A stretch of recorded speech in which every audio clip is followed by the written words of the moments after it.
Good evening, everyone. And I'd like to welcome us all to the Rebuild Nigeria Initiative platform on our peace dialogues. I am very, very pleased to be here today, and I'm excited with our guest today. He's here live and direct, and I'm sure he's speaking from Abuja or maybe from Rome. No, from Abuja. I'm in Abuja. You are not in the Holy See in Rome. Cardinal, it's very, yes. I'm excited to see you. We've been looking for you for some time. And I'm glad that Colonel Fadikwe was able to make the connection. But Fadile, not Fadikwe. Fadile, I beg your pardon. Thank you. Colonel Bello and he's there wearing a nice bow tie. I always dress like this. What are you talking about? A lovely bow tie, looking very distinguished. Thank you very much. Thank you very much for making this happen. The Lord Almighty will reward you, and I'm sure you do a lot more. Our guest today honestly needs no introduction. He sent in a bio, but I'm not going to bother to read it as such. He says we should tell you that he's over 79 years old. Tony, you are looking like a mafia man. A Catholic priest for 54 years, a bishop for 40 years, and a cardinal for the past 11 years, and retired from being the Archbishop of Abuja in 2019. And he has continued to be almost #1 Christian citizen in Nigeria and engaged in the Nigerian system, knowing almost everybody who is everybody in Nigeria, worked with quite a lot of governments, including that of President Olusegun Obasanjo in them days. And his present concern now is how to rescue religion in Nigeria, political manipulation, so that it can play its proper positive religious role in our multi-faith nation, how to rescue religion in the Nigerian political manipulation. And that might be where we're starting from, SS Peter and Paul Bodija. Wow, I grew up in Ibadan. That's fantastic. But that's long ago. That's long ago. 1963 to 65, and then I went back there as rector, 1977 to 82. To 82. That was the period in which I was doing my school set in King's College. That was the time. That was when I became bishop. Wow! Can you imagine? Can you imagine? SS Peter and Paul. It holds very fond memories for me. I always drive past there when I was in Ibadan. That's fantastic. So let me even start with a personal question. How did you find yourself? And I've been told, sir, and you can correct me, that the way that I should address you is John Cardinal Onayeko, Archbishop Emeritus of Abuja. You are right. You are most welcome. Archbishop Emeritus, meaning retired Archbishop of Abuja. Of Abuja. Fine. How did you find yourself in the bishopric, or how did you become a bishop? Why did you decide to become a bishop or become a Catholic priest, if I may ask? No, well, there may be some people who really make up their mind to become a bishop. Whether they succeed or not is another. We can't hear you, sir. I don't know what happened.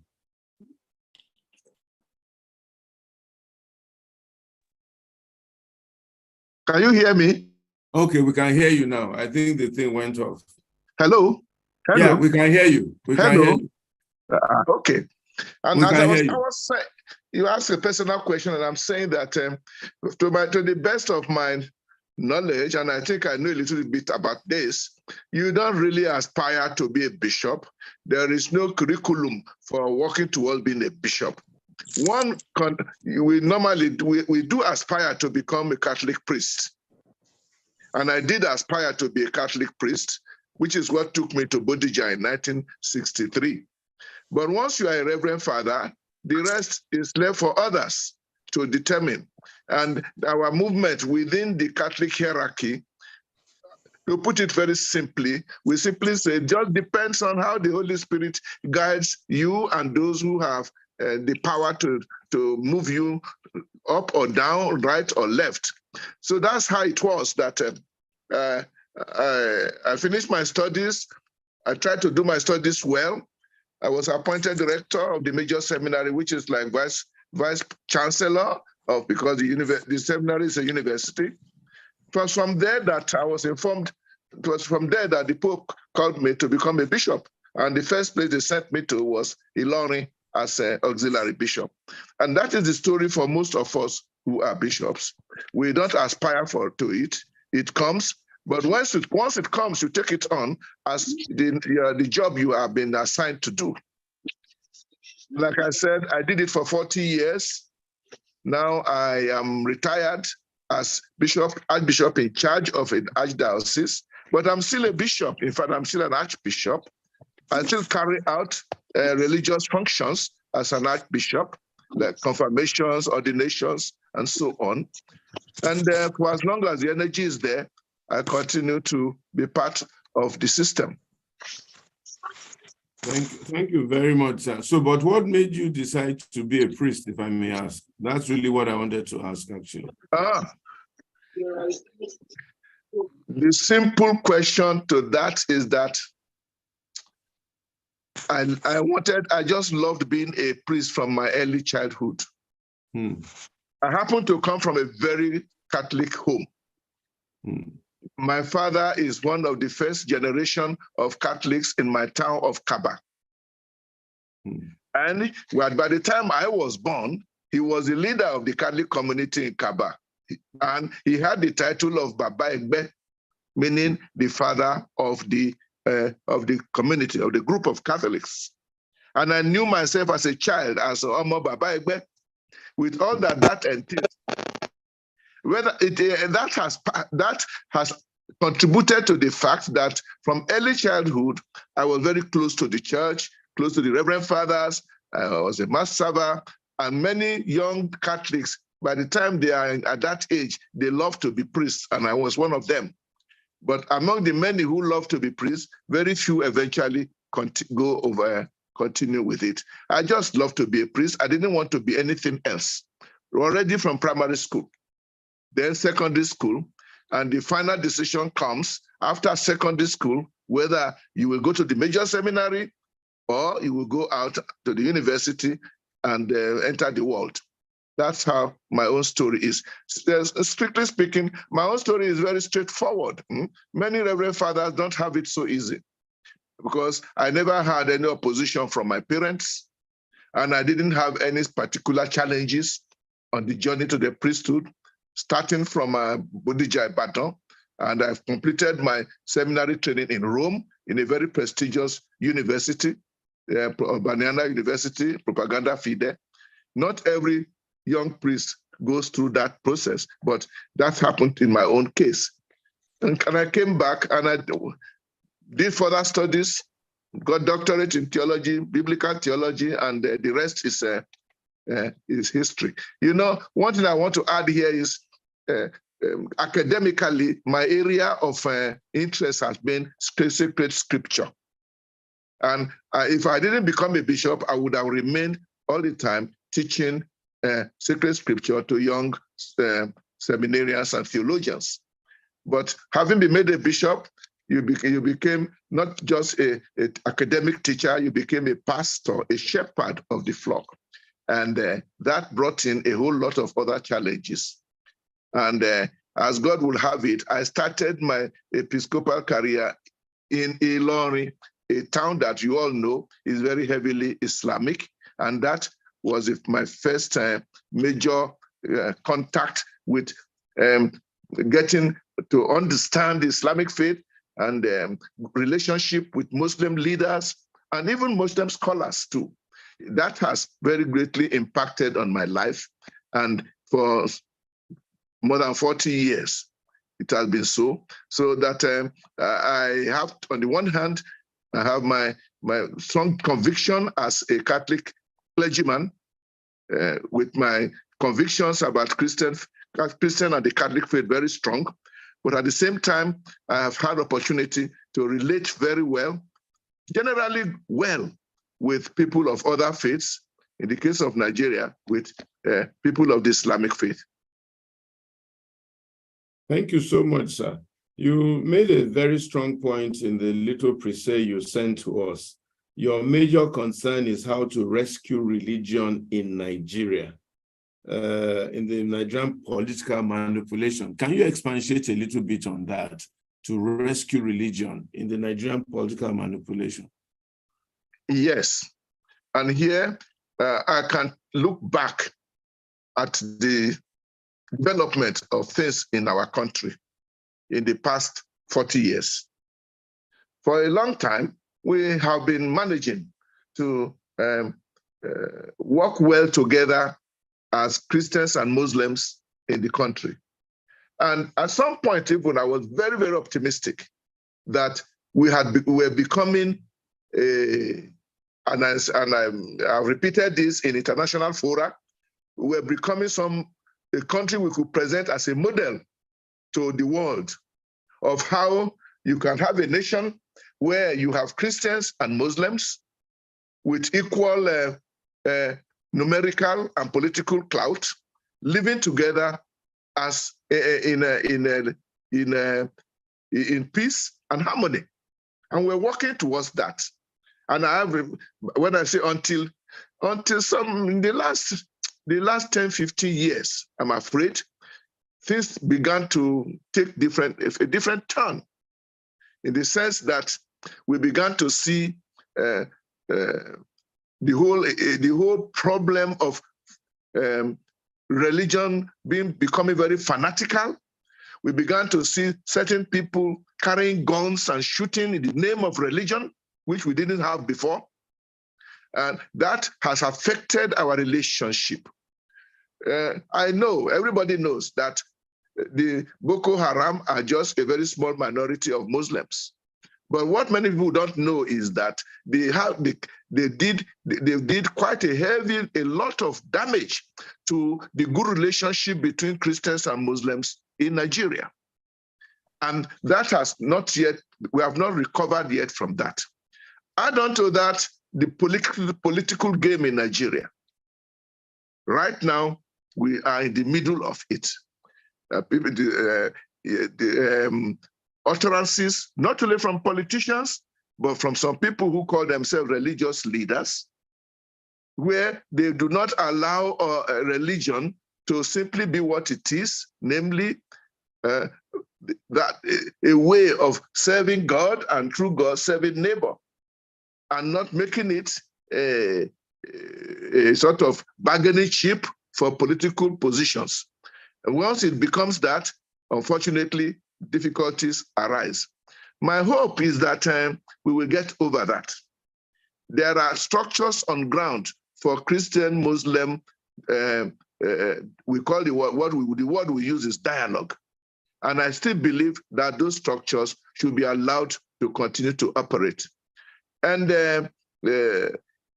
those who have rather fanatical concepts about religion, in which by that I mean those who think that they alone have the truth, anybody who is different is in error, that kind of attitude does not make living together as Nigerians easy. It creates problems for us. We should presume that everybody is serious with his religion. Nobody follows a particular religion if he is not convinced about it. And we should be able to live together, realizing that everybody is convinced about his religion and everybody is sincere about his religion. That is why it is wrong for anybody to begin to speak badly about the the convictions of other people. After all, that's the basis of the generally accepted idea of freedom of conscience, freedom of belief, and freedom of religion. Yes, indeed. You touched on one or two things that really bang seats on our peace dialogue today. And that is why 10, 15 years ago, all of a sudden, Boko Haram shows up shooting in the name of religion, fanaticism, and using religion now as a political weapon. What do you think changed in Nigeria? How did that turn come about? I personally grew up in a home where my grand-auntie was a Muslim, my uncle was a Christian, my cousins were Muslim, I was a Christian. There was almost no barrier, no demarcation. We moved in and out of each other's houses, celebrated festivals, both Muslim and Christian together, and so on and so forth. A lot of my friends have mixed marriages, Christian marry Muslim, and so on and so forth. But these days is almost becoming a tough thing to do, and so on and so forth. What happened in Nigeria? What changed the atmosphere, or what created the schism? What do you think from your own experience and knowledge? I don't want it to appear as if we have missed the way. Okay. The beautiful scenario you described of you growing up in an environment where Christians and Muslims lived together like children of God, and also even members of the same family, that is still happening in many parts of the country. And I must say that the religious leadership, both Christian and Muslim, have never given up on this whole idea of working together for peace. The only problem is that while some people are trying their best to live together in peace, to recognize one another, to respect one another's faith, and to insist that it is better for Nigeria if together we can live together as in a peaceful way. You go to church and nobody disturbs you. You go to your mosque and nobody disturbs you. The vast majority of Nigerians are still of this mood. Unfortunately, we have an increase in that little group of people who seem to think about it quite differently. I don't know where they've gotten their ideas from. Everybody must follow what I believe, otherwise they are wrong. And it is not only when you carry a gun that you are becoming intolerable to others. The kind of language that one uses can also be very destructive. And it is not a matter of being polite in what we say. And that is the crux of the matter. It's not a matter of being polite. For me, it's a matter of respecting the truth of the matter. When I say I respect my brother or my friend who is a Muslim, I'm not saying that simply so that we may not quarrel. No, I'm saying it because I believe that he is holding on to his religion with his own deep conviction, the same way that I am holding on to my own with my own deep conviction. I do believe that the leadership of both Christianity and Islam have a lot of role to play in this regard. I'm sure you and the other members of the panel, they are aware that we do have in Nigeria still the Nigeria Interreligious Council, in which the leadership of Christians and Muslims try to meet regularly to rub minds together and take note of the different challenges we are having in the area of living together in peace. That group, we believe, according to us, I was part of those who founded it. It was based on the agreement, presumption that Nigeria is a nation with diversity of religions, that we have a country where there are Christians and Muslims. And I add, and many people also add, that this is not a mistake on the part of God. It is not an accident that is you can regret, but that I can see it as part and parcel of God's plan. And like your experience has shown, these things do not need to be carried to the extent that some people are carrying it. Now, when politicians come in, it is known, very well known, what we are talking about now in terms of religion. As you know, it is the same thing in respect of ethnicity. When a politician wants to win an election, he will look around, find whatever identities he can evoke in order to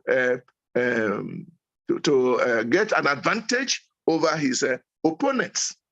And they have used both ethnicity and religion in this rather unfortunate game.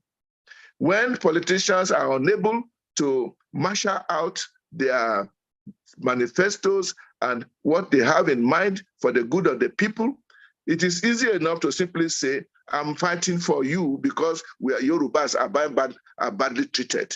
Or to say, we must defend Islam. It's easy enough to say that. We've lost you again, sir. The audio has gone off.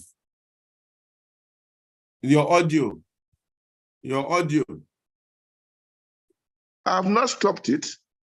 I don't know, maybe it has an automatic stop. Is it back now?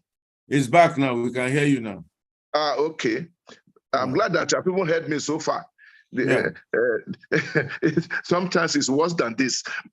And Professor Mahmoud told us it was completely off during his election. This time we are still on. Yeah, so that's what I was, the point I was trying to make, that the whole idea of Christians and Muslims living together is something that we really even have no choice over.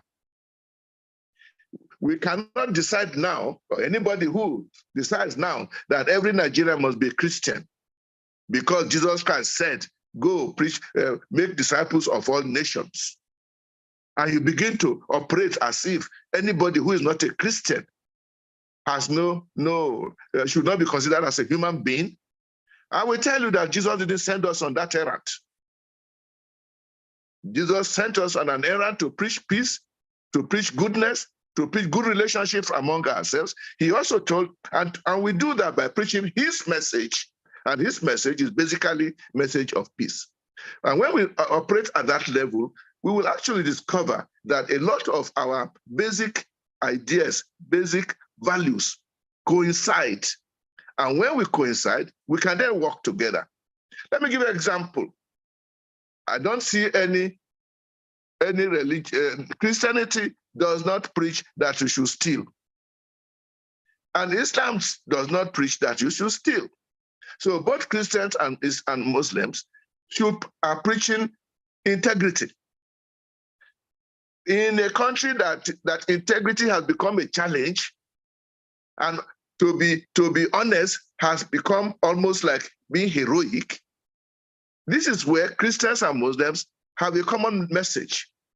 And we should not allow anybody to allow our differences in religion to give them an alibi not to practice integrity and to use it to find a way of deceiving whoever they want to deceive in the name of religious affiliation. And in my own opinion, I do believe that the religious leaders are the ones who have the greatest responsibility in this regard. If we say that politicians manipulate religion, I always ask, how come we allow ourselves to be manipulated? We should refuse to be manipulated. But the issue is not as simple as that, because this whole thing of religion and politics, politicians and religious leaders is not so clear-cut. As we know very well, there are many religious leaders who are also politicians. And so when they go out, we do not know when they are talking as politicians and when they are talking as political officers. we have to take note of that problem, especially in the Nigerian context. But otherwise, normally, we should be able to know when we are talking in the name of God, and when we are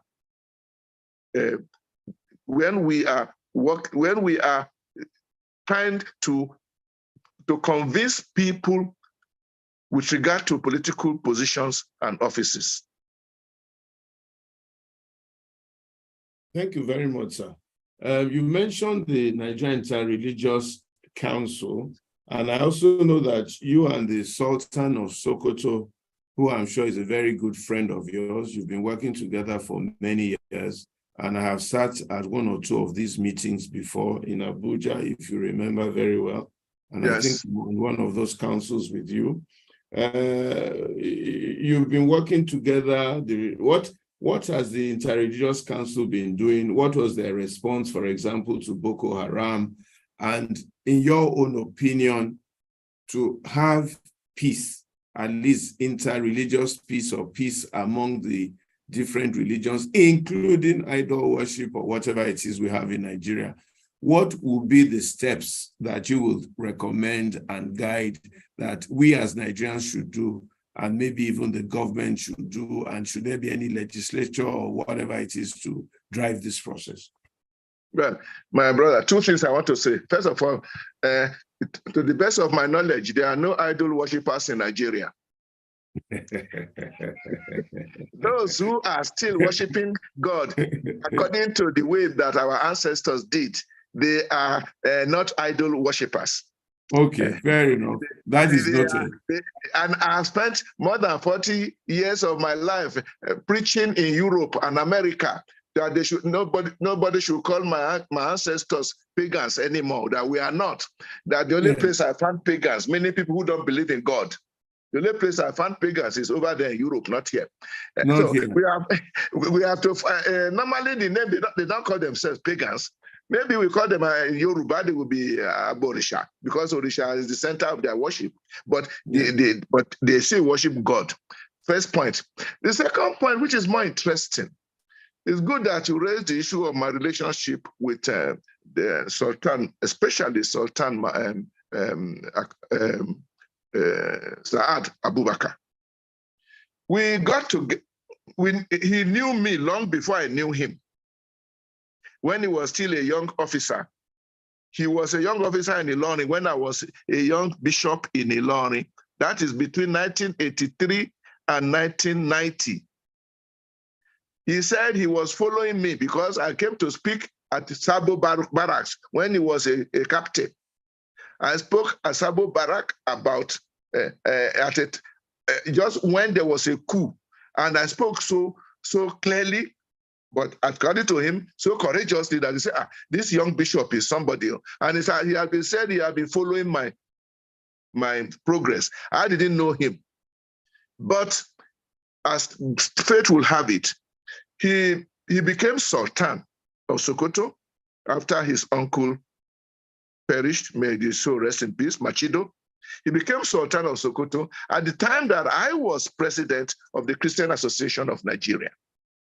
That means in that capacity, me and him were co-chairs of the Nigeria Interreligious Council, because according to the constitution of the Nigerian Interreligious Council, the co-chairs will be the president of Supreme Council for Islamic Affairs and the president of the Christian Association of Nigeria.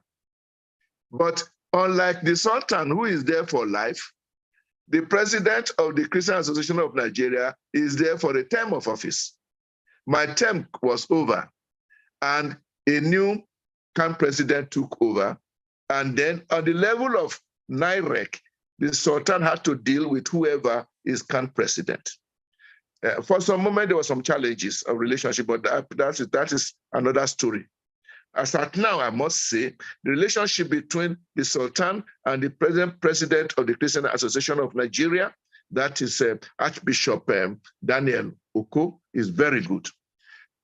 What happened then was that when I was no longer president of CAN, somehow the Sultan and I, we decided that that should not mean the end of our relationship. And so we've continued to work together. We even set up an NGO,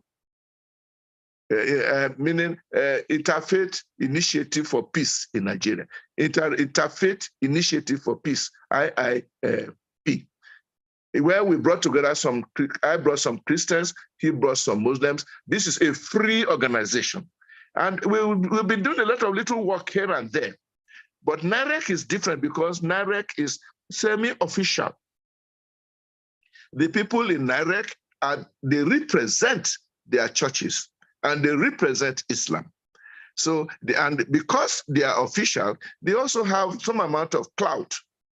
But it also means that they cannot move as quickly as you would expect.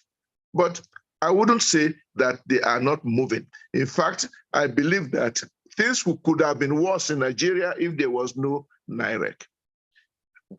Whether it can manage to really achieve all its objectives, I don't know. For example, you ask, what did NAREC do about Boko Haram? That one, it is one of those issues where it was not even an issue in NAREC, for the simple reason that Boko Haram was not an issue of Christians versus Muslims. It was rather an issue of some group of people who were terrorists. They claimed to be Muslims. And the Islamic community and establishment in Nigeria had disowned them. So it did not even form, it was not, so for example, it didn't form an item for discussion in NAREC. And we were not even able to say whether, it was not even possible to say, let NAREC set up a peace committee to go and talk with Boko Haram. It's just not the point. So that is one point. What we might say now is, for me, with the challenges that fell upon our nation as a result of this last election, with the language of politicians who manipulated religion very, very badly, one would have still expected that somehow, at some point, the issues will come up for discussion in NAREC meeting. But I don't know, it has not entered yet. We don't know whether it will. Now, of course, the whole issue is sub judice, as we know, and as far as I'm concerned, the tribunal is running, and I don't believe that the tribunal that is going now are all a formality. If the tribunals are not a formality, it means that their decision might move one way or the other, which means we are in a very dicey situation in the country. And we only hope that the tribunals will finish their job quickly so that we know where we stand. I'm tired of not knowing who my president is. Now, that is the anomaly we find ourselves in. And we are hoping that our country will reach a stage where we can hold elections that are clean and clear like everybody else does. We don't really have to wait for courts to decide election. We should have election structures that will do a good job. But that is taking us out of the discussion on religion, which is where you started from. You were asking me, what does NAREC do? And I'm saying what NAREC does very often is quietly doing. The fact that there is a forum where leaders of Christianity and leaders of Islam meet for a day or two is not something we should take for granted. And the fact that it is a forum where people can air their concerns instead of only talking within our own respective religious bodies is something that I found extremely important. We therefore should not underestimate the value of that. Whether we can solve all Nigeria's problem is another matter, and I'm not sure NAREC is set up to solve all Nigeria's problem. But NAREC should be able to deal very much with issues that are religious.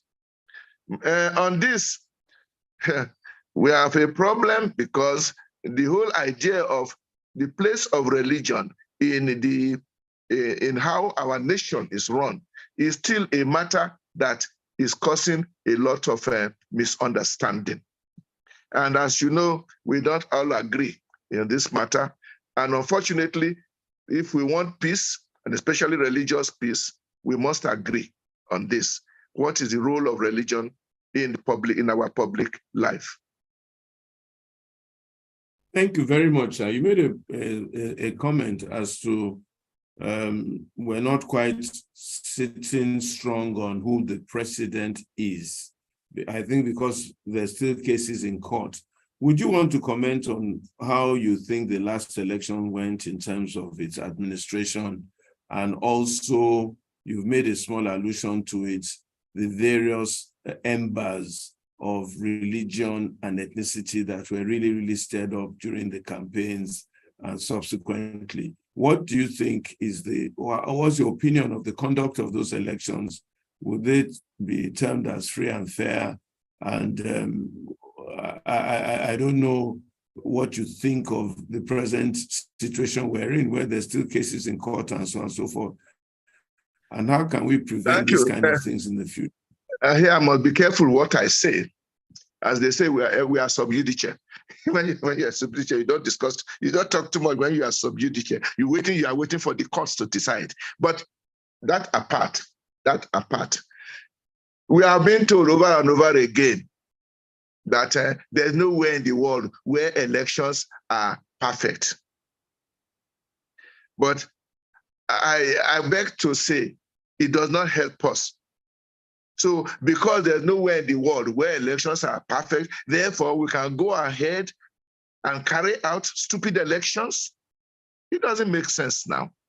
We are also being told that all elections up till now, every one of them have been challenged. And in all the elections, people have been sworn in while the case remains in court.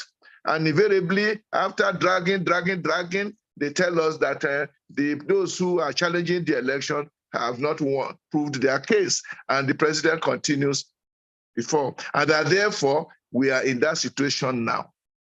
Namely, that we shouldn't worry. Nothing will come out from the court. Now, I refuse to accept that. Because why should we go to court then if there's not going to be anything coming out of it? And the fact that before it has been like that, that doesn't mean it should be like that. Otherwise, they should remove the courts from the election rules. Because the rules of the election, which is now the law as far as election is concerned, has said, if you are not satisfied with the election, go to court. That means there is possibility that your grievances will be addressed by the court. And the courts have addressed grievances in the past. People forget that governors have been sacked by court. After they had sat, they have been sworn in and they've sat in the government house, and new people come in, which is what the whole law is all about. I don't see anything in our laws which says this can happen with government, but it cannot happen with a president. It shouldn't happen, but it can happen. It can happen. And that is finally the point I wanted to make. There have been bad elections in the past. But my brother, I was here on the 23rd of February. What we saw, there's nothing, we have not seen anything as bad as that as we saw this last election.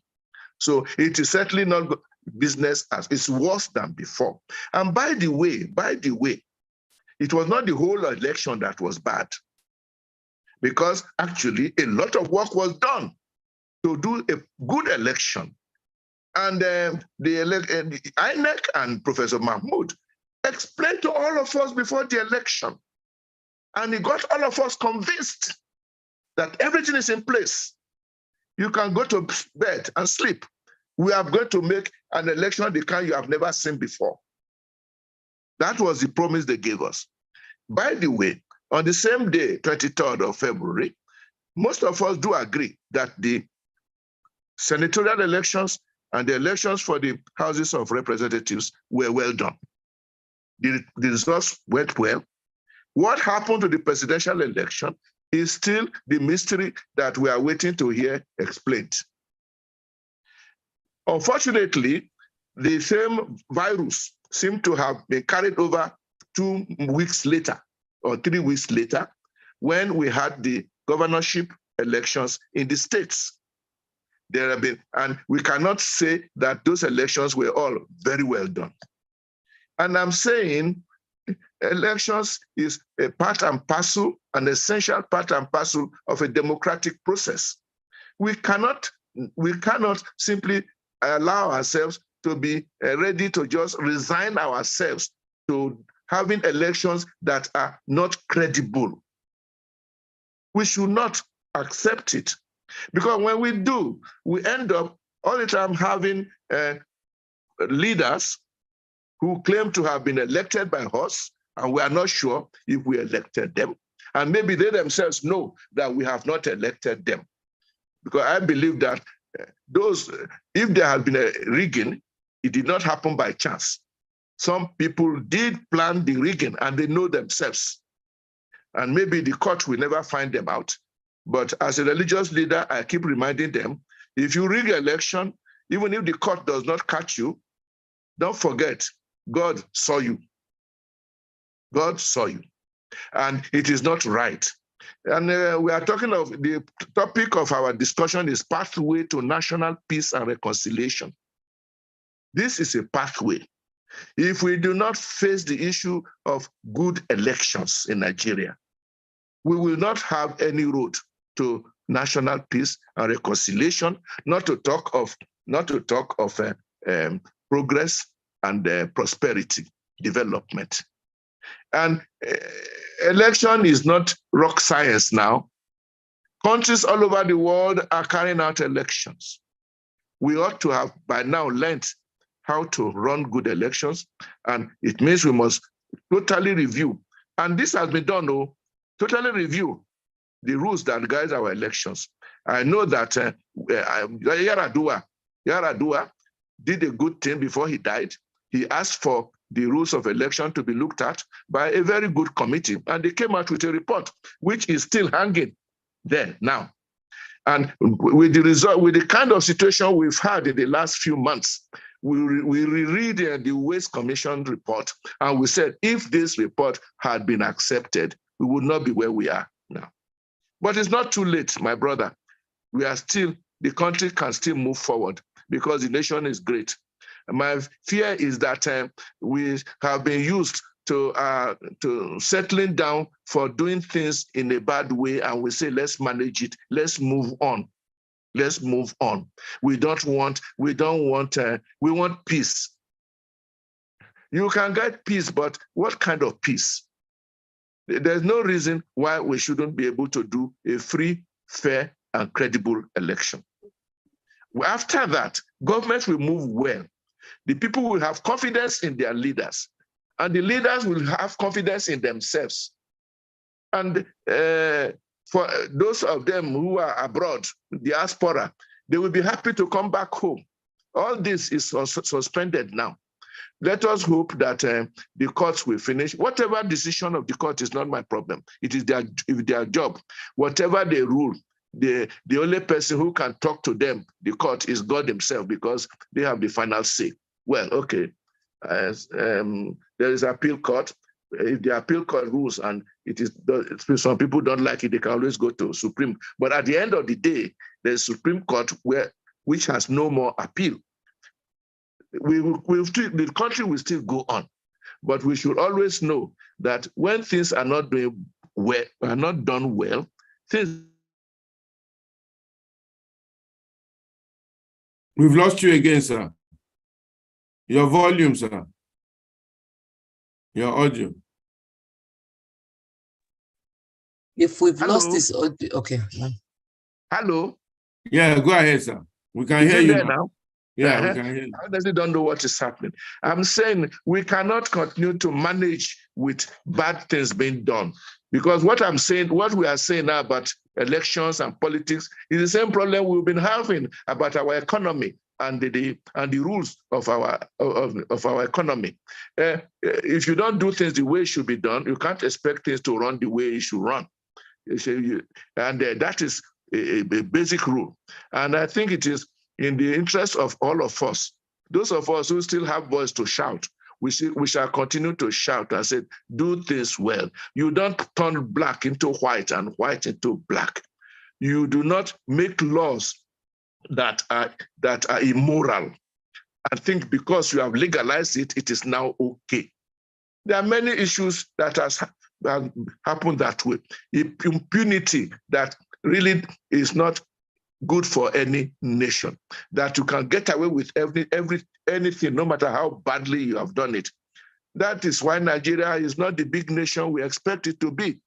I've always told people that in 1960, when Nigeria became independence, I was in Form 4 in my college, and I was one of the 2 boys who was selected by my college in Benue State. We traveled in big lorry for 4 days to go to Lagos, so that we could witness the independence of Nigeria on behalf of my college.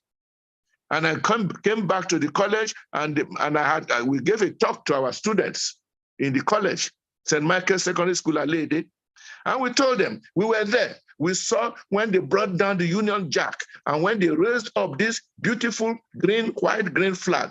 We are now set. We shall soon become like America, Germany, and Italy. I said it to my children, to my friends, and I believed it. I believed it. That was 1960. We are now in 2023, and I'm still waiting. But I believe it is possible. And we shouldn't forget that we are the only Black nation that can do it. If we don't do it, who else will do it? Who else will do it? Our Black skin is not cursed. We can see it from the way Black people are performing elsewhere. Why can't we perform well at home? I think the matter is not a matter of not wanting anybody or you don't like anybody's political position. It's a question of it's becoming shameful. We have a big nation with everybody agrees we have tremendous natural resources and we have wonderful human resources. All we need to do is manage it well and we'll be on top of the world. I still believe we can make it. Not overnight, overnight, I mean from today, tomorrow, but I do believe that a 4-year term of a good government can make a lot of difference. So that is the question, sir. Now, you mentioned the Yar'Adua report. Nobody bothered to implement the report that Yar'Adua instituted. We're still where we are. It seems as if we've had a set of leaders who really don't want this country to go forward. What can the average Nigerian? Oh my God.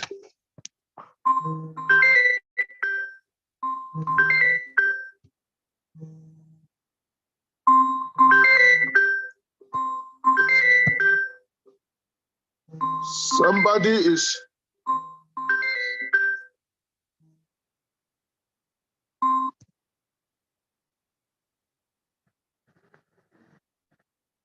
sorry, somebody was disorganizing my call. Are you here? Are you with me? Yeah, with you. We can hear you, sir. We can you know hear what you. happens when you are using the phone? Somebody is phoning and was very anxious to get me. Yeah, you were talking about Yar'Adua report. Sorry. Yes. Uwe's report. And Uwe's report that Yar'Adua instituted. And we've had leaders who dismiss good things, good reports, and so on and so forth. What can the average Nigerian do? What power do we have to compel or to force or to ensure that the leaders do right or we get good leadership? What can we do? Even when you try to do elections, the elections are manipulated by someone or the other. Everybody looks a bit powerless at this point. Do you share that opinion, sir? I don't share that opinion. I do not believe that we, the people, are powerless. The question is, everybody is waiting for the next person to be the one to go and bail the cat. Generally, we have for long trusted our leaders. And I'm afraid I have to keep telling people now, we can no longer trust our leaders. Don't take whatever they say for granted anymore. They have shown us over and over again. And the bad part of it is that if you look carefully, the amount of recycling of leaders going on is amazing. X this, X that. Those who have done horrible job before, they show up again like bad coin, because they are the owners of the political parties. Many of them, because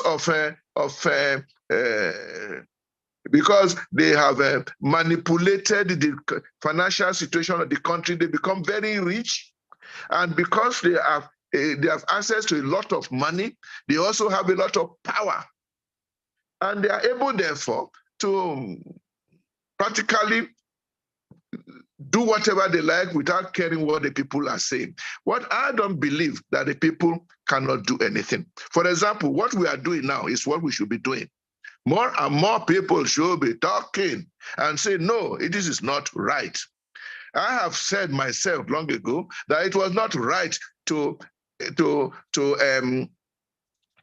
swear in a president who has a case in court about the legitimacy of his election. Where I was told, no, after all, it has always happened. I said, yes, but that doesn't mean that it's good. What you end up is that you have a president who may actually no longer be your president after the courts. So what do you have then? You have what you might consider at best a provisional president. Whether we like it or not, Mr. President knows that. He knows in his heart of hearts that anything could happen. Your voice has gone, sir. The voice. Can you?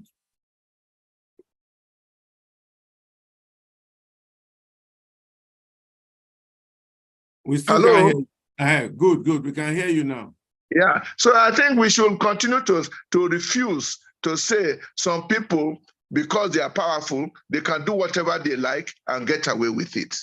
No, we cannot. If there was no provision that after a bad election you can go to court, if there was no such provision, you know what would have happened after the last election? There would have been massive social upheaval in Nigeria. People would be saying, no, we don't accept this election.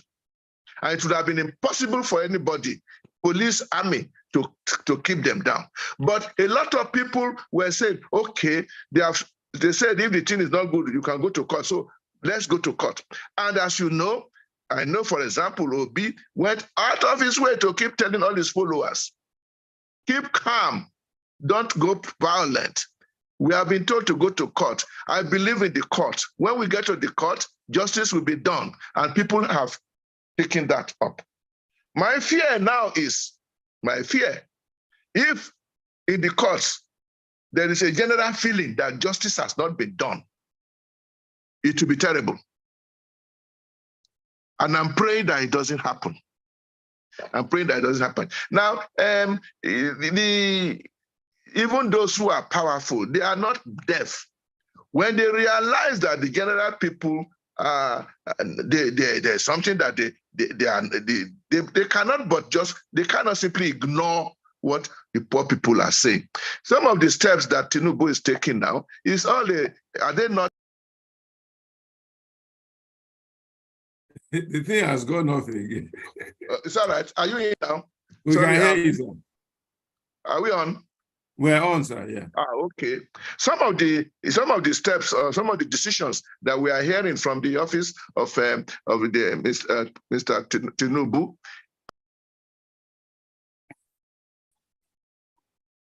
It's gone off again. Sorry, their reactions, what people are saying. So we should keep talking. We should keep saying, no, we don't agree. No, that is not right. And until Obviously, all of us cannot be in government. Only a few people will be in government. Part of the things that we need to do for a path towards a better Nigeria is to review the whole concept of our political parties. We have a situation where we have created monsters of a political party. And as you know, you can't even present yourself for election if you don't belong to a political party. That too should be looked at very carefully. Because what has happened now is that those who have held us captive have simply bought up the political parties. And if you are not in their good books, you can't move anywhere. And the same people will come up and up and up. We have not seen the list of ministers yet. But I will not be surprised if we are going to see again the same group, the same old crowd back again, and we expect them to dance in a different way. Why? When they have been done so well, you dancing badly, and they are back. So, and we shall wait. We shall see. We shall see. And if it doesn't work now, this election is not the end of the world. There's still going to be more in future. And I do believe that we have made progress. I'm talking we, the ordinary people.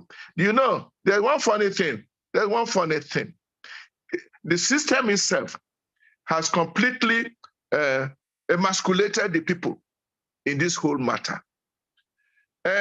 Elections are done, and it is the people who went and did elections.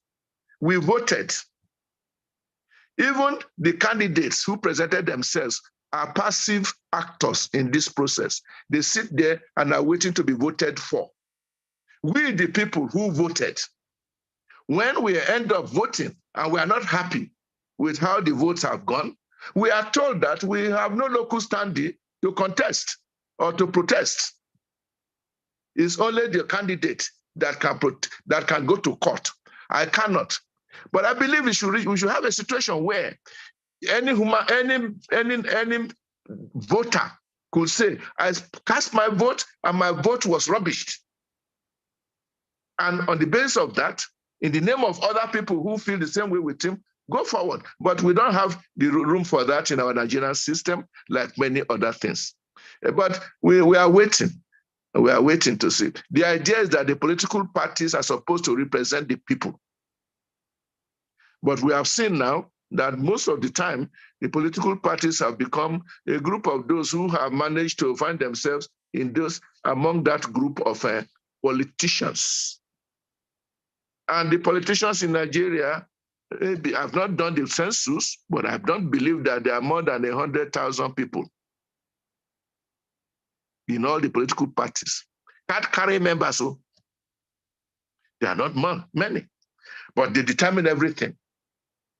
And so we must find a way of letting the people, giving the people a chance to make their mind known. And this is where the 3 steps of government is very important. When you have a situation where the state government are not really very independent, and then the local government has been completely destroyed, there's no room for people to be able to get involved in how they are ruled.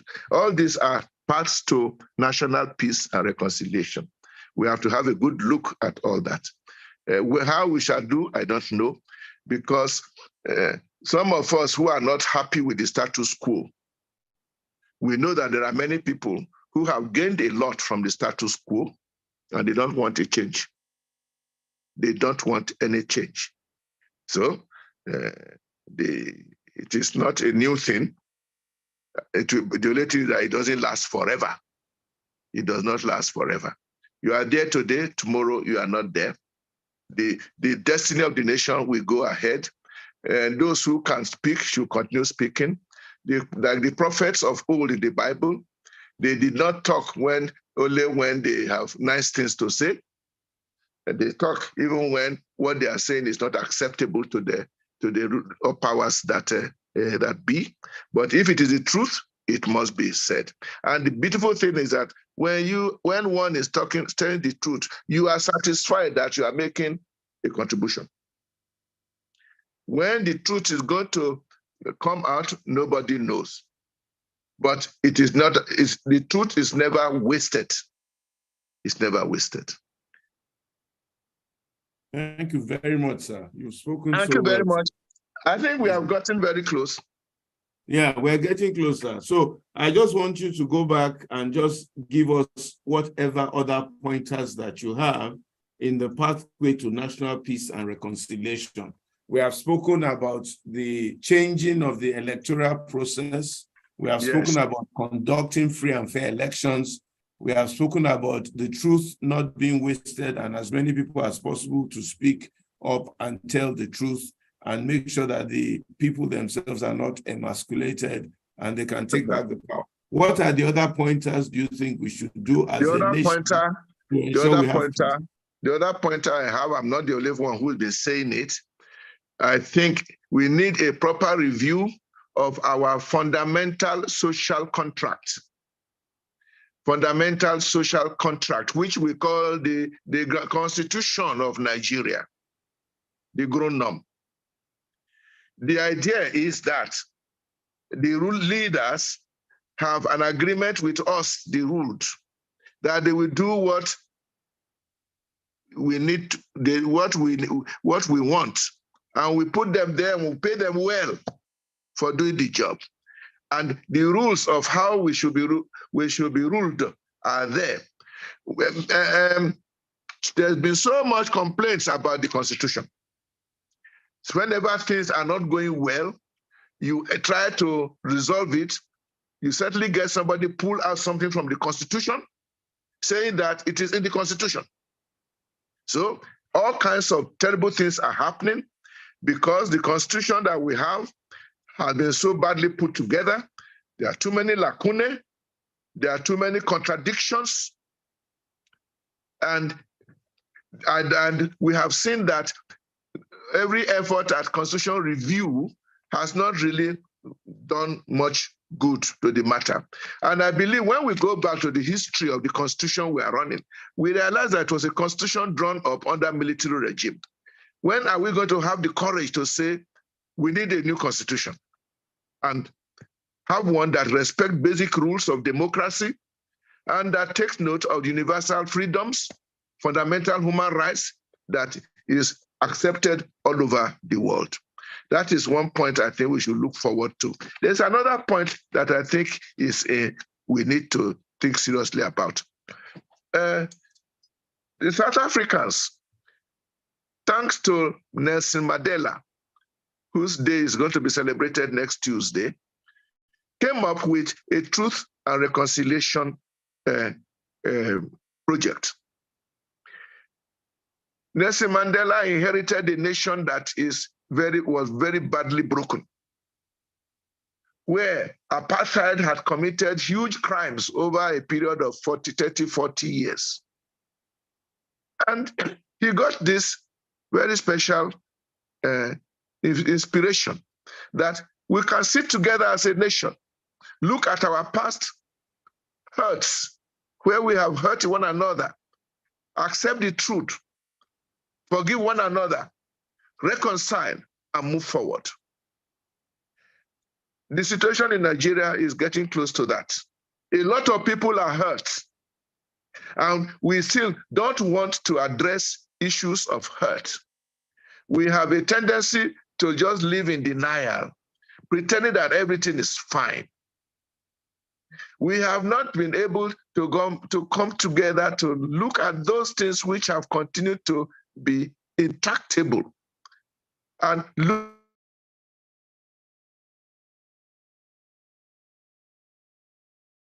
We've lost you again, sir.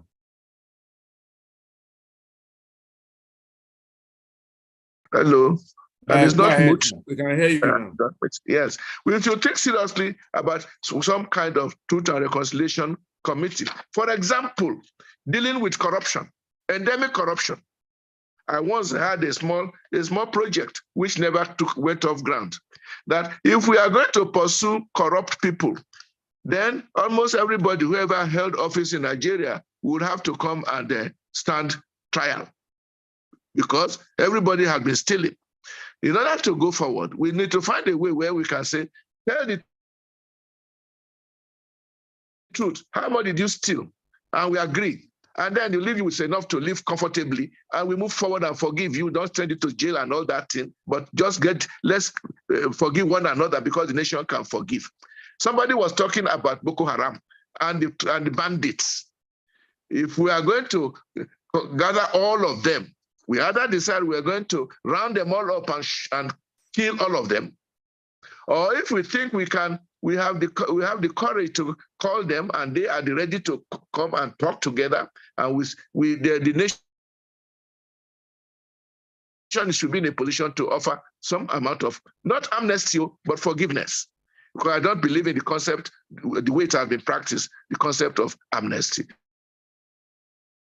Amnesty when people have not admitted that they have done anything wrong.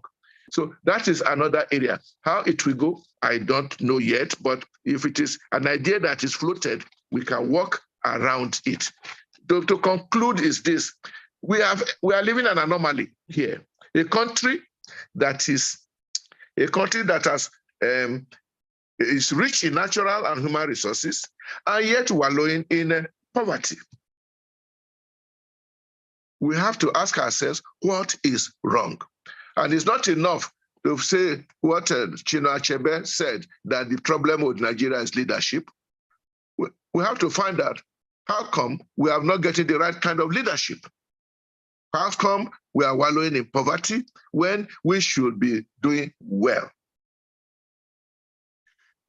How come we cannot control the massive corruption that we see around us? Look at what has happened in the last 8 years with a government that said fighting corruption was one of their first intentions. Well, we saw what happened. They themselves have not denied it, that corruption has continued. And we should find a way of no longer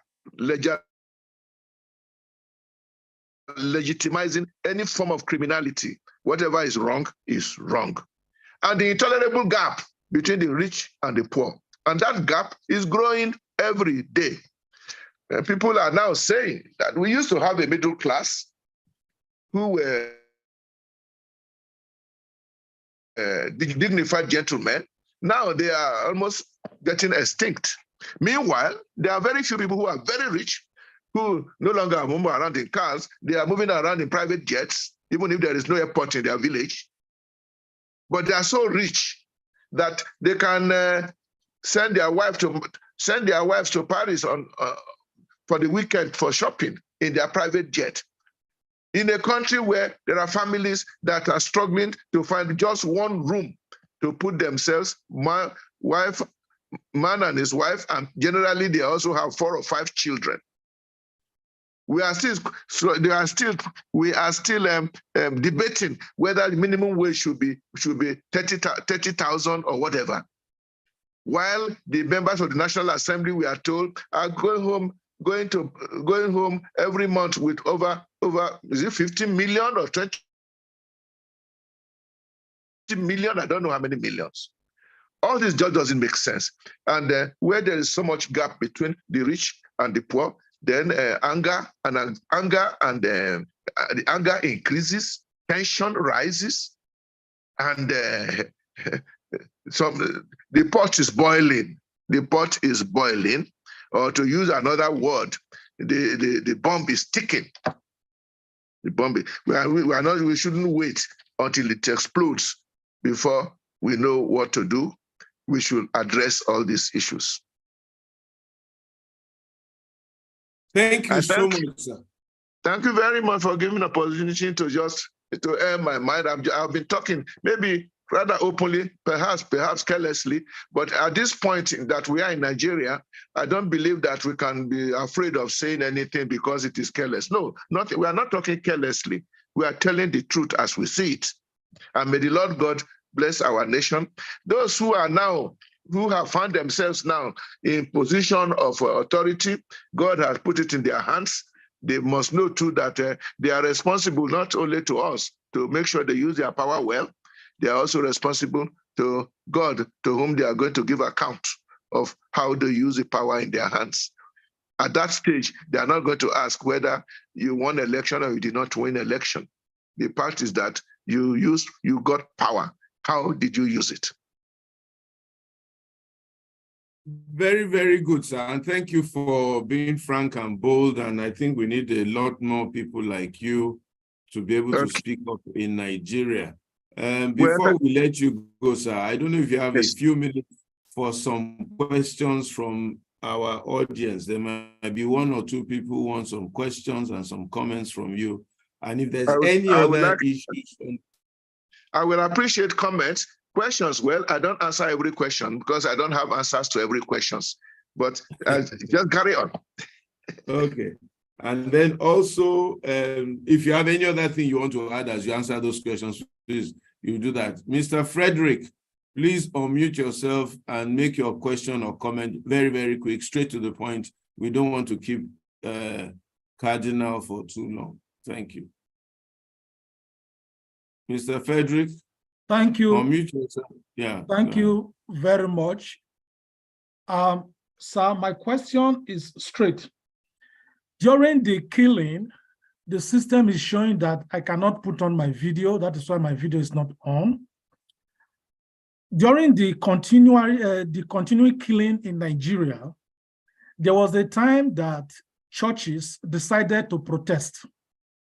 But in fear, they protested within the premises of the churches.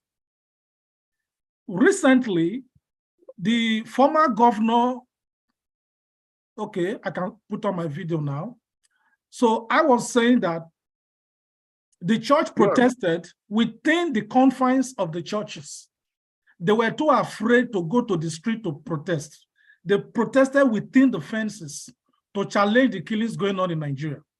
Recently, the former governor of Kaduna State, Nasir El-Rufai, said that the Muslim ticket was intentionally orchestrated to frustrate Christians from leading Nigeria even in the next 20 years.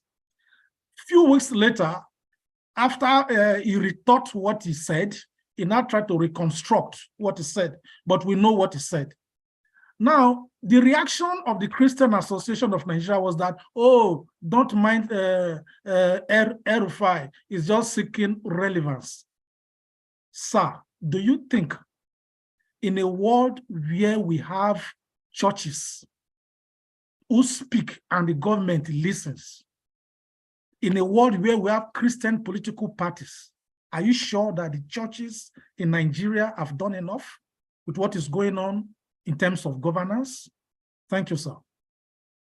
Thank you very much. Cardinal?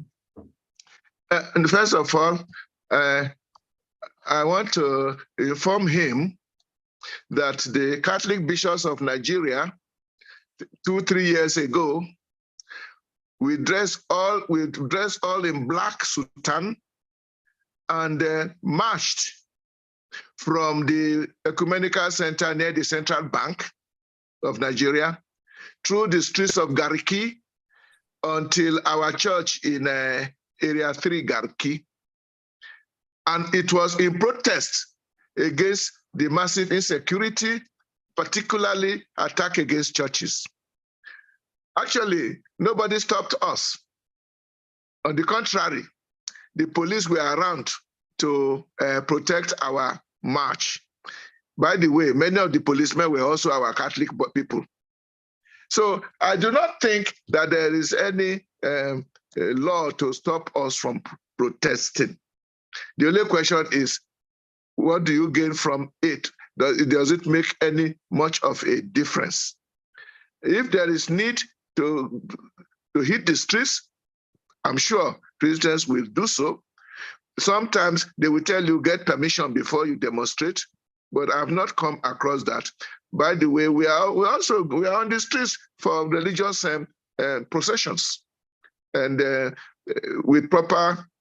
We go to the police only to tell them to help us control traffic. But if you think more should be done, please can you send a message to them? As for El-Rufai, my own feeling was that El-Rufai, what he said in Hausa language to the ulama, the malams, Muslim malams, was what he really meant to say. and he said it to those who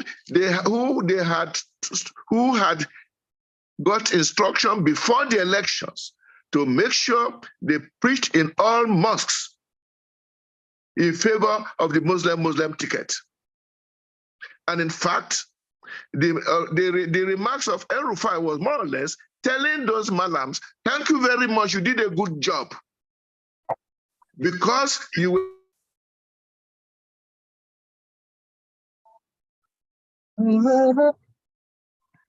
preaching for is what other post factum or afterthought that El-Rufai may be saying is not going to deceive any.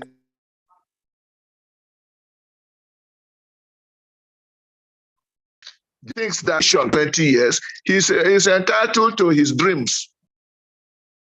We have enough Christians in Nigeria to listen and to take this threat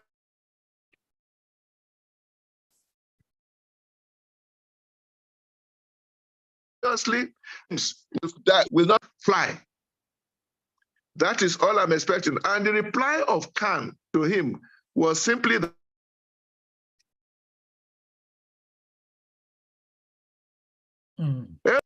the politicians, especially Christian APC politicians, whom I'm waiting for, what have they said to their political colleague in all this matter? If you are waiting for Nayekon to reply El-Rufai, I'm not going to bring myself to that level. Frederick. Thank you, sir. What are those sheep behind you? Where are you? We have sheep behind you. Or is that your laptop? It's just my background, sir. Oh, okay, background. All right. I thought you are keeping sheep. I wish I could. I wish I could. Thank you very much, sir.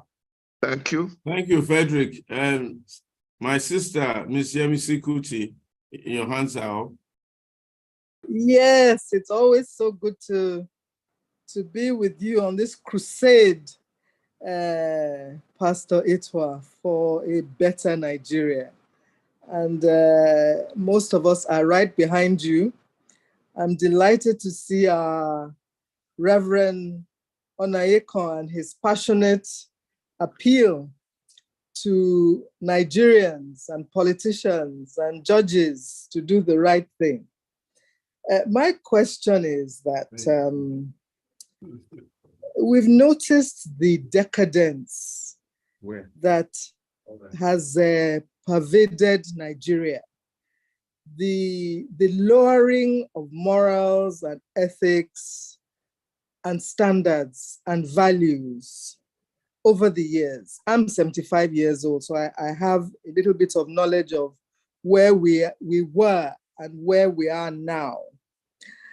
And when we condemn our institutions like INEC for not delivering on promises, when we are disappointed with our electricity providers and water providers and various institutions and governments at different levels.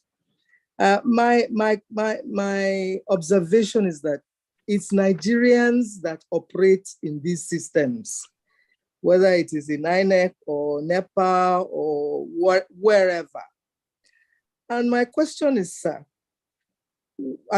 these politicians that we condemn, when they win elections, the first thing they do is to go to church and have a very, very nice big Thanksgiving ceremony and donate to the church or the mosque or whatever religious institution has supported them. I want to know how much more religious institutions, both Muslim or Christian, can do to change Nigerians, because their domain is the area of moral authority and the change of the mindset and the spirit and the conscience. Are you able to begin to excommunicate people who have stolen, who come to your churches? What else do you think religious institutions can do to bring our morality back, because it's not the institutions that will help us. It is the people that work within institutions. Thank you very much, sir. And thank you for all that you do in speaking out. And I hope you continue to speak out in an unbiased manner, because as religious institutions, we're not supposed to be behind any particular political party. The religious institutions, I would imagine, must stay and become neutral in our political sphere. Otherwise, they also contribute to the diminishing and the tainting of the process. Like I said, thank you for speaking out, sir. And we hope you continue to speak out without being seen to be promoting any particular personality or political party. Thank you. Thank you very much, Mrs. Kuti. Mrs., isn't it? Miss. Oh, Miss Kuti. Yeah, you said you are 74 years old. 75. 75. I'm 79. So yeah, we're in the same band. Okay, we'll probably have been in the same primary school, secondary school. Yes. God bless you, madam. I heard you. But I'm not going to answer your questions. I will just also counter with a few statements. The first statements I want to make is, in this country called Nigeria, it is problematic even to talk about religious leaders. Who are religious leaders? It's like people calling themselves men of God. I've gotten very quite disenchanted with that concept. When anybody sees me in the airport, I say, "Oh, man of God," I say, "Oh, are you? Whose man are you?" We are all men of God. So religious leaders now covers almost anything. That brings me to the question about what is the role of religious leaders? It all depends on what kind of religious leaders you are. But if you ask me, I will say, I see the main role of religious leaders as those who should be telling the people what God wants. They should be the mouthpiece of God. And that is what, at least according to my own church and the way we arrange our things, we are supposed to be preaching what Jesus Christ told us to preach. So our role is to preach morality, to condemn immorality, but we don't have the powers to enforce morality or to punish anybody for being immoral.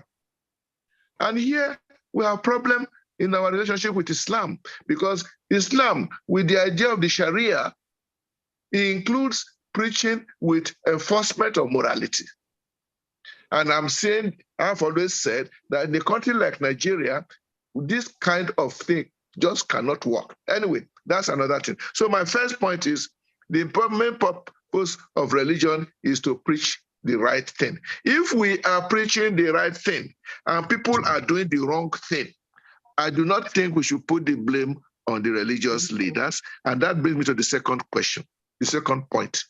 These Nigerians who are immoral, and I think here we have to be careful not to be so sweeping as if every Nigerian is corrupt, every Nigerian is immoral.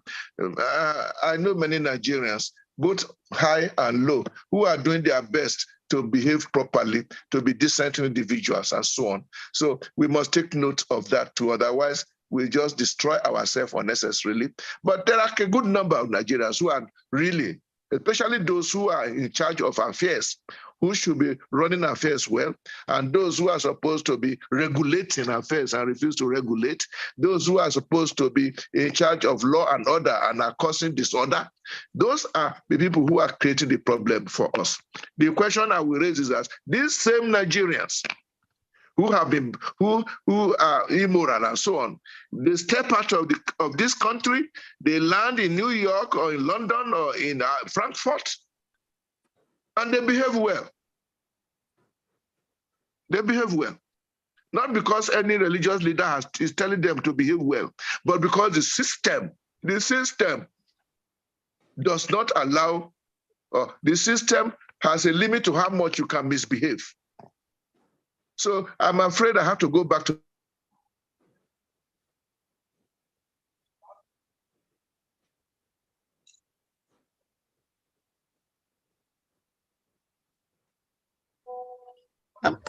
the church for Thanksgiving. My sister, can we go to make ourselves into code of conduct bureau in the church to this?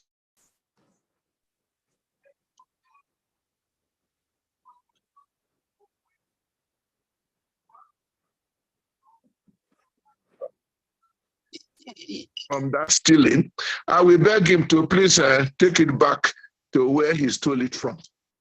But normally, we in the church, I don't know whether there is any church that has different regulations. The donations are freely done. And we cannot say you won election, but you did not, you are a bad man, so don't come to church. We cannot. After all, the church is there also to welcome both saints and the sinners. Finally, the issue about religious organizations vis-a-vis politics. I mentioned it in my speech that we have a problem in Nigeria because we don't agree.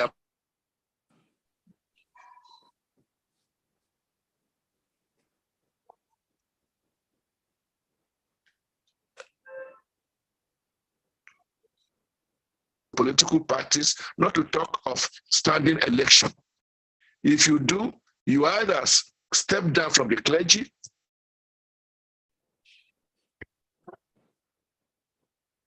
I'm going to stop your video, sir, so that your audio would be clear. Your Eminence, I will stop the video for a few just so we can hear you more. Okay. I was giving that example that among us religious leaders, we have different ideas about relationship with politics. Whereas in a church like my own, the clergy are not supposed to be part of partisan politics, and if they are not supposed to present themselves for elections and to run public office. If you are, you are then suspended, like the case we have on hand right now. That means the church says, sorry, you can't combine the two. But there are some churches where there's no problem about that. Not to talk of Islam, where there's even no such thing as clergy. What I will say, however, is that religious leaders and religious organizations must have something to say to politics, namely to instill morality into politicians. That is why we cannot be neutral. When politicians are not performing well, we must talk. We must challenge them to do the right thing. My church has a very clear policy about what politics should be. The politics is supposed to be is described as a sacred and difficult task, and that it is to be undertaken by those who are competent and do it for the sake of the common good to the greater glory of God, not minding your own personal interests. That is the idea that my church says politics should be. I'm not saying that every Catholic goes with that idea, but that's what they are supposed to go with. And we have been preaching to our Catholics. If you think you have the talent for this sacred and difficult task, go into it, not minding your personal convenience, and serve the public good to the greater glory of God. But now, Nigeria, what's the meaning of politics? It's a game whereby you capture power to use it largely for your own personal interests, unfortunately. Until that concept changes, there will be a lot of difficulty in the political arena. I'm pleased to hear from Mrs. Kuti. God bless you. Thank you very, very much. Thank you, sir. I don't know if there are any other questions. I saw Falabi lift up his hands. I can't see him now. I don't know if Jumoke or Fatih, if they're on the call, have any questions or contributions. And if Mr. Fadile has a comment or question, to also contribute at this point in time. Falabi, I saw him, he seems to have disappeared again. His hand is up, and then we have Angel always, the hand is up. Uncle Afalabi, do you want to unmute yourself and ask your question? Okay. In his absence, maybe Angel, okay, he has unmuted. Hello, good evening, everyone. Good evening, My question is just a very brief, simple one. Does the bishop believe that bishops and religious leaders should speak out more in the political arena? And the second one is, just before the elections, there were several churches where they were not allowing people to come in until they showed their PVC cards. What were your views on those? That's it. Thank you. Thank you very much. Should religious leaders speak out more in the public arena? The answer for me is a resounding yes.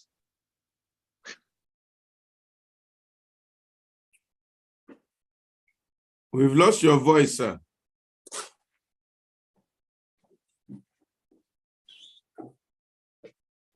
My video. Hello, can you hear me? We can hear you now. Yeah. Okay. I said religious leaders, in my own opinion, should speak out more, but to speak out more because of the moral dimensions of politics. After all, the job of the religious leader, one of the jobs of religious leaders in politics is to give guidance to politicians. And if you don't speak out loud, how will you guide them? Like I said, our church has clear ideas about what proper politics should be. And when they start going something else, we should warn them. And the second question, those churches where they made a law that you must show your PVC before you enter the church, I don't know which, but I know that some Catholic churches, they showed that on social media, but it is a misguided enthusiasm about making sure that people participate in politics. It is never the law of the church. And personally, I do not think anybody should be obliged to present PVC in order to enter church. In any case, I'm looking forward to when we shall do elections without PVC. Yeah, I don't think it was a law as such. It was just comments of the moment, just various leaders' ways of encouraging their people to register to vote. That's what I'm saying. Yeah, nobody really made it a law, made it a mandatory. It was just like a joke or something. Because the seriousness of the elections, please make sure you bring your PVC when you are coming to church. Make sure you vote. Blah blah blah. I'm not sure anybody. May I go back to speak? Religious leaders should speak out more in the political arena. Let me repeat. They should speak out to give moral directions to their people. But if the religious leaders are there to magnify and to repeat the political campaigns of their politicians, then they are speaking out in the wrong direction. That's all I want to add. All right, no problem, sir. We have two more people only for questions. We have to close now. Yes. It's getting a bit late. Angel always and Professor Nick Grange. We'll take those two questions very, very quickly, straight to the point and all that. Jumoke, you come and make a few comments. I don't know if Colonel Bello Fadile wants to say anything, and then we will close. Thank you very much. Angel, always, I don't know who you are. It's always good to have your proper name. I'm so sorry. My name is Angela Adewoye, Pastor Itwa. My name is Angela Adewoye. Angela. Yes, Angela. All right, go ahead, please. Okay. Hello, good evening. How are you? Hello, how are you? Very well, thank you. Very well, thank you. I I'm sorry I came in very late. I was quite distracted today, had a lot to do. Thank you very much for a forum such as this. I don't know where to start from, but I really do not know how we could have done it better. But to me, it's not much of a question. Like a comment and a question. We're losing your audio, Angel. We can't In a hear nutshell, you clearly. what really are we going to do? It's obvious that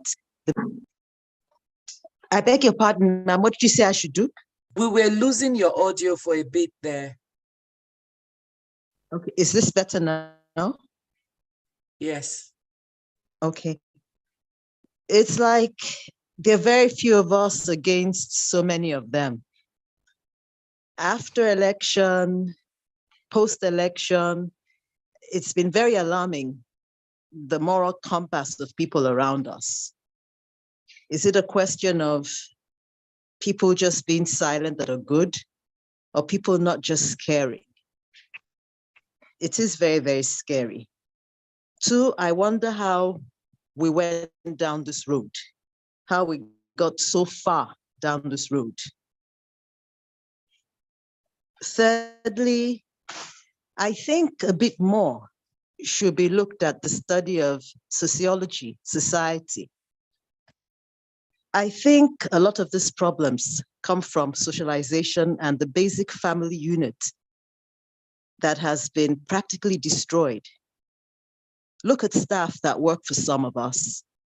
The drivers live in the boys' quarter of their master, Monday to Friday, Monday to Saturday, and only spend Sunday with their children. And there's so much more of this. The wives also go out to seek jobs. And from my little experience, I think that's because we no longer love. I'm 52 years old this year. We no longer love the way we used to love. We no longer love the way we used to love. We didn't grow up like this. And how we decided that a more European model or way of doing things would be the best for us, I really do not understand. Thank you very much. Okay, thank you very much. Let's hear from Professor Grange so that Cardinal can respond to both and we can close. Thank you very much, Pastor Itua. Now that everybody is revealing their age, I will not say exactly what my age is, but I will just say that I'm a octogenarian and therefore senior to practically everybody on the platform. But senior, not in terms of age, and not in terms of wisdom, because I'm learning quite a lot, even in my octogenarian days. Thank you very much, Cardinal, our beloved Cardinal. You know, what has brought me to admire you so much is the fact that you're speaking the truth without fear or favor. There are very few people who can do that these days. And I want to believe that you are able to do that because you have renounced material things of life. And I believe that, therefore, that maybe what we need to do is to try and get people to realize that the material things of life are not just as important as the spiritual. Obviously, they need to live, you know, but if we can get the government to give them the basic needs, then we may be able to convince people that the spiritual way of life is much better. Then I want to ask you, sir, what do you think about swearing to oath much more stringent than the way, you know, we are treating it today. All those people in government, they swear to be, you know, honorable, to give the best to government and to the people, etc. But immediately after swearing, they forget. I do believe that is not so in churches, in particularly in yours, because swearing to an oath is a very, very serious matter. So please, sir, tell us more about swearing to oaths. Thank you.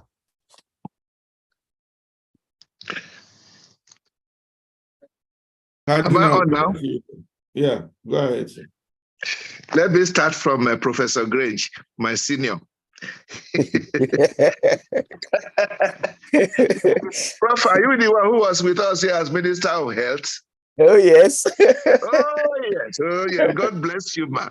You did well. Don't mind them. You did well. We remember.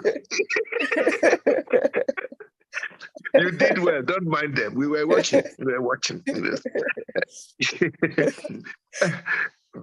Let's take the question of swearing of oath. You know what came to my mind immediately when you mentioned it is this. I said, strictly speaking, Jesus Christ told us not to swear at all. Let your yes be yes and your no be no. Don't swear at all. That by swearing simply means that we are not too sure of you, so swear.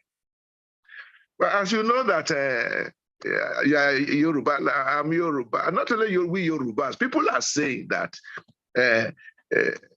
when you tell people to swear with Shango or Shopono, they were more careful. But when you give them Bible, they swear by Jesus. They know that Jesus is a very forgiving and a very loving Savior. In other words, they swear by the name of Jesus, and they do the wrong thing without fear that Jesus is going to strike them. And as a bishop, I am not going to preach a gospel that present Jesus as the shopono that strikes people. I will still continue to insist that Jesus came into this world to save sinners and bring them to repentance. So from a practical point of view, the whole question of swearing, I think we must have got all that from the British colonial regime, where there are things that they swear before taking office. And the swearing originally was even supposed to be a religious affair.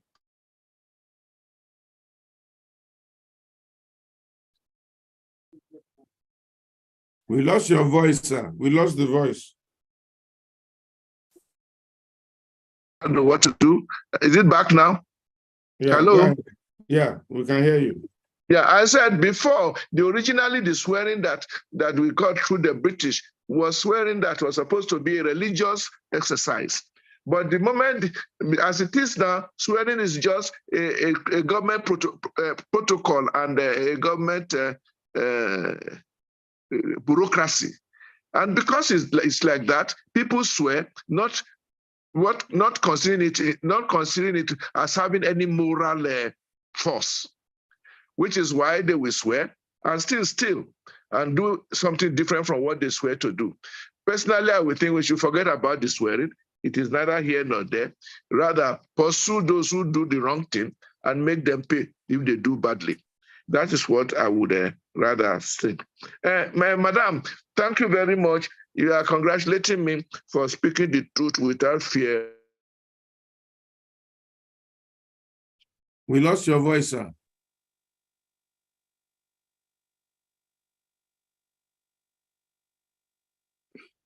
We lost your voice, sir. Hello. Go ahead, sir. Hello. Yeah, hello. We can hear you. Yeah, we can hear you, sir. Yeah.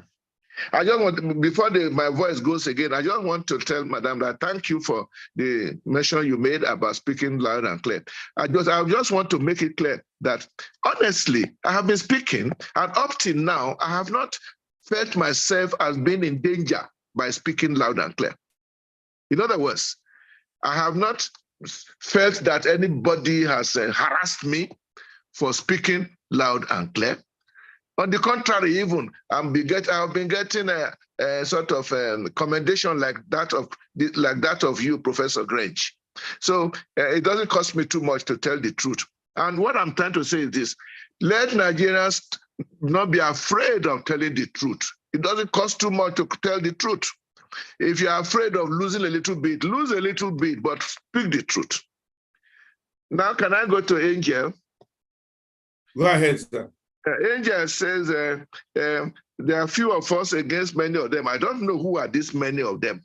I would have thought it was the other way around, that there are many of us against a few of them. And the only reason why the few of them are having their way is that the many of us are all the time keeping quiet. We are all being very, very, very, very careful. We are all minding our business. But once a matter doesn't concern us personally, we don't care. That's why things are the way they are. And Angela, you did not grow up like this. Obviously, you did not grow up like this. Let's not forget too that the world has been changing. And it's not only in Nigeria that they are having this kind of issues, that the youth of the children of today, or the young people of today, are growing up in a way different from the way their parents grew up. That is the reality on ground. The only thing is that we have to find a way of make whatever contribution people like us can make to help the younger people of today to straighten their life up well, to let them know that growing up with a materialistic attitude, with amorality, which is even worse than immorality, that all that does not lead to a good and happy life. We can at least continue to tell them that, because it's in their own interest. Otherwise, the way they are going, they will have to learn in a very, very hard way. Thank you very much, Angel, Angela, whichever one. Thank you very much, sir. All right, very good. Jumoke, any closing remarks? And Cornell, do you have any things you like to say? Yeah, that's right. Just want to thank His Eminence for finding time, almost 2 hours, to be with us. And as usual, he's always available, I believe, to speak truth to power and remain steadfast. And those of us following him should be able to should be encouraged with his truthfulness and frankness, and coming from the center of the universe, which is Kaba, his hometown. Thank you, sir.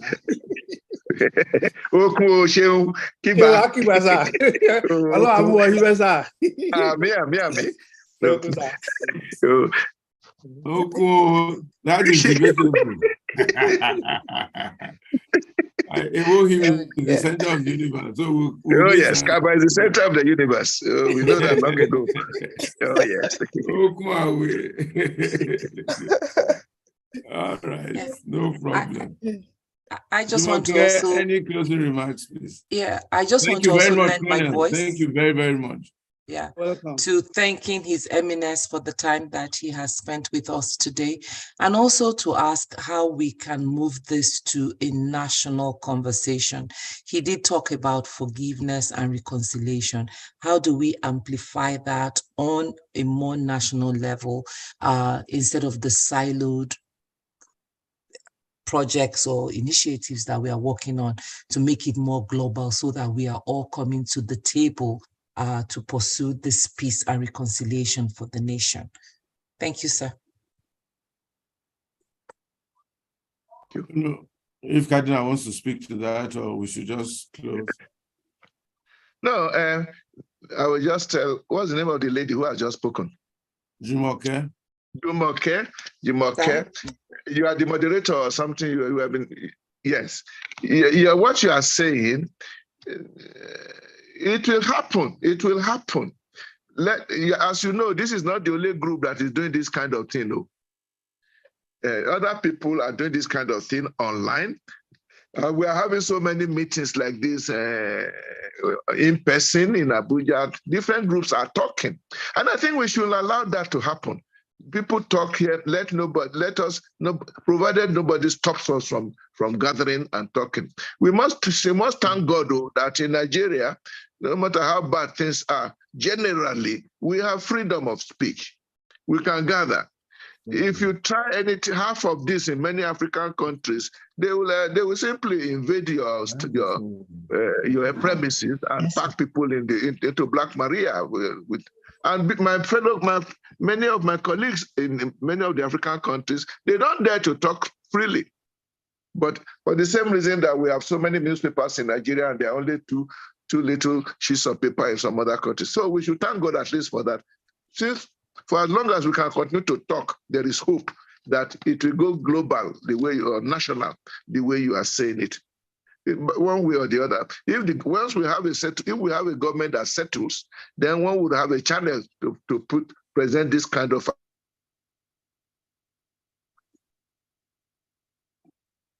We've lost your voice again, sir.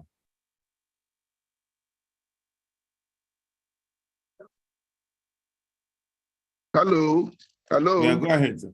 Yes, I want to thank two people. First, thank my brother, Colonel Bello Fadile. May God bless you. You will come back home safely in God's good time. Thank you, sir. I didn't know that this whole thing was being anchored by Pastor Igodalo, and I just surprised when I saw you on the screen. I know we met already on a few occasions. God bless the work you are doing. Please don't hesitate to invite me to any of your wonderful programs. We'll continue to do our best because I am now emeritus, retired. I'm not too busy. I have plenty of time to engage in this kind of project. May God bless our country, Nigeria. I believe this nation is destined for greatness and we have not lost it fully yet. Thank you very much, sir. I'm going to be inviting you again and again, both online and hopefully physically. I will let you know. We also have a group called the African Leadership Group. We'll also take your thoughts on leadership and the leadership issue and building a great nation. We'll make that in the next few weeks. We'll get back to you, sir, and see if you'll join us there. And then there are one or two symposia that we're planning that I will let you know. And so on, because I'm really passionate about making Nigeria great again and bringing back ethics, values, morality. It is possible. It will happen. Yeah, it will happen. So I'm hoping we can still work with you, sir, one way or the other, and make sure that all our processes are done. And then maybe we should really try and push this Truth and Reconciliation Committee. Yes. I think Justice Charlie Boy's father, Justice Oputa panel. It was supposed to be, but it didn't work out. It didn't work out. It was supposed to be, but did not work out. Yes. So maybe it's time to have a proper one, and also we need a better one. Yes. Yeah, we get government to do what government should do, and then this issue of changing our constitution is also very critical. Because whatever they call constitution today, nobody was part of it. It was just another document presented to us. And it has been amended several times, just to meet somebody's personal whims and caprices. Yeah. It's a pity. It's not acceptable. Why government is afraid to do the right thing, have a proper constitutional conference and all those sort of things, I do not really understand. But we'll keep pushing, sir, until we get the Nigeria of our dreams. I was going to ask you about LGBTQ, but maybe I should leave that for another day. Or if you have any questions. Please leave that for another day, because I don't think that is what is keeping Nigeria down. All right, sir. We have other problems. we have more serious problems. Oh yes, But I think is also a slight attack on the fundamentals of institutions, family. But we'll discuss that another day. All right, thank you. I think is a present thing we should look at. Thank you so much, sir. God bless you. Have a wonderful rest of the evening. Have a wonderful weekend. Yes. Thank you very much. Bye-bye. All right, sir. Bye-bye, everybody. Bye-bye. Thank you so much, Your Eminence. Thank you. God bless you. Thank you good very evening. much, my daughter. God bless you. Thank you. I hope you can open food kitchens for those who are affected by this fuel subsidy thing. I think that would be a great help. Those who have caused the fuel subsidy should open food kitchen for people. It is all of us have a role to play, and I'm appealing to the church to take a lead on this. All right, we'll My consider sister, you and I it. will talk. Maybe we should talk over the weekend. Okay. Yeah. Thank you. Good night. Thank you. Good night, sir. Everybody, thank you, Pastor Itua. Thank you. Thank you, Bye-bye, Your everyone. Eminence. Thank you. Thank you, everyone, for joining. Bye-bye, Thank you, everybody. Jumoke. You've done well Bye-bye. as always. Bye-bye. Thank so you, much. Jumoke, the power Bye-bye. behind the throne. Thank you, Auntie. Bye-bye, Please fill your, please, I put a link for the form in the chat so that we can send you more information about such. If this is your first time on the platform like this, please complete that that form. Really appreciate that, and we can send you more information on this. Unable to find the link, Madam Jumoke. I just posted it in the chat room. It's in the chat room. Okay, let me go back and check. Have you seen that? Right. Oh, yeah, it's in the chat room, or you can drop your contact as well, and we'll follow up with you. Thank you so much. Good night, everybody. Good night. Thank you. Thank you so much. We'll get the Sultan for next week. Yeah, Uncle, I'll follow up with you on that. If we can get him for next week, that would be great. Yeah. We'll try. Yes. We'll try. That would be great. I know you can do anything. So We have started to. Dr. Ajayi, I need to follow up with you. We've been trying to reach our guy. We haven't made any headway. So please, I need you to help us lean in on him. So I'll follow up with you offline. Okay, I will check out on that. Thank you, sir. Thank you for joining, everyone. The form is in the chat room. Please speak it, and then I would be stopping the recording now and ending the session. So thank you. It was good to have you. Have a great weekend. See you next week on NLS. Thank you. God bless.